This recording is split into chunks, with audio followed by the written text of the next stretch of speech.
It's the end of the line. As New Scientist went to press, mission controllers were awaiting the signal from NASA's New Horizons probe confirming it has survived its rapid journey past Pluto.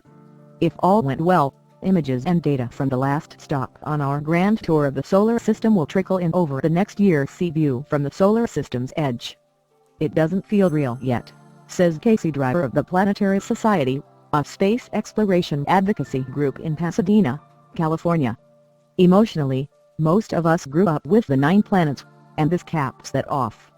But the mission also offers an opportunity to look back at how far we have come.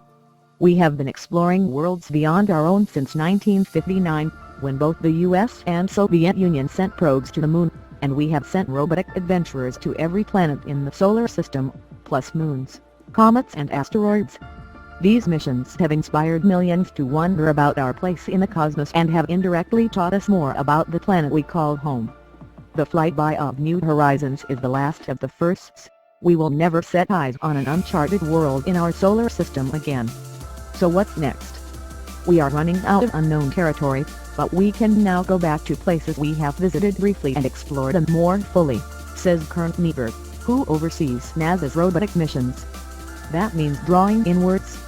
There are currently no missions beyond Jupiter on the books of any space agency, and given the lead time in planning and travel, it could be more than 20 years before we see another long-range flight like that of New Horizons. But the Moon, Mars and Jupiter, where most future missions will be heading, still hold many secrets. They are also easier to reach, reducing mission risks and cost. And efforts such as NASA's planned 2020's jaunt to Europa offer our best, if slim, chance of finding life on other worlds. The scientific return from today's missions is vastly superior to what we learned during the first flybys, says Mark McCaw-Green, senior scientist for the European Space Agency's robotic missions. Repeat visits don't have to be dull, he adds. The Rosetta spacecraft was not the first mission to visit a comet, but it has been an incredible thrill ride. The rise of social media also means we have a much more direct link to our spacecraft than in the past. Still, much of what is coming will be an echo of what went before. NASA is even planning a 2020 sequel to its Curiosity Mars rover, and its 7 minutes of terror landing won't be so terrifying second time around. Where are the rovers on the roasting surface of Venus? The submarines diving beneath the hydrocarbon lakes of Titan? These exciting missions have been floated, but not seriously funded.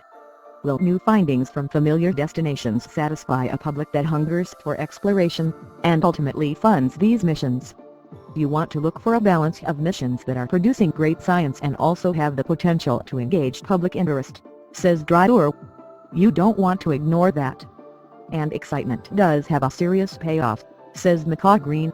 If missions like Rosetta can bring kids into science and help build a more rational and numerous society, then they'll have been worth every single penny. NASA's next high-profile mission is the Juno probe, which will arrive at Jupiter next year. But it won't beam back a stream of stunning images. Juno's camera is mostly a public relations afterthought that will only operate for part of the mission.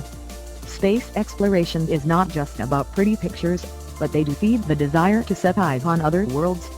And a new frontier has opened since a Pluto mission was first floated, exoplanets. The study of worlds outside our solar system has exploded since the 1990s, and there is some evidence that 2 planets orbit Alpha Centauri, just over 4 light-years away. But the trip would take even speedy New Horizons nearly 100,000 years. Launching a probe to analyze these worlds would be expensive, risky and require perhaps a century of development time and decades of travel, even with advanced technology that doesn't yet exist. But think of the payoff. One day, our descendants could be awaiting images from the first interstellar explorer, as we truly take our place among the stars.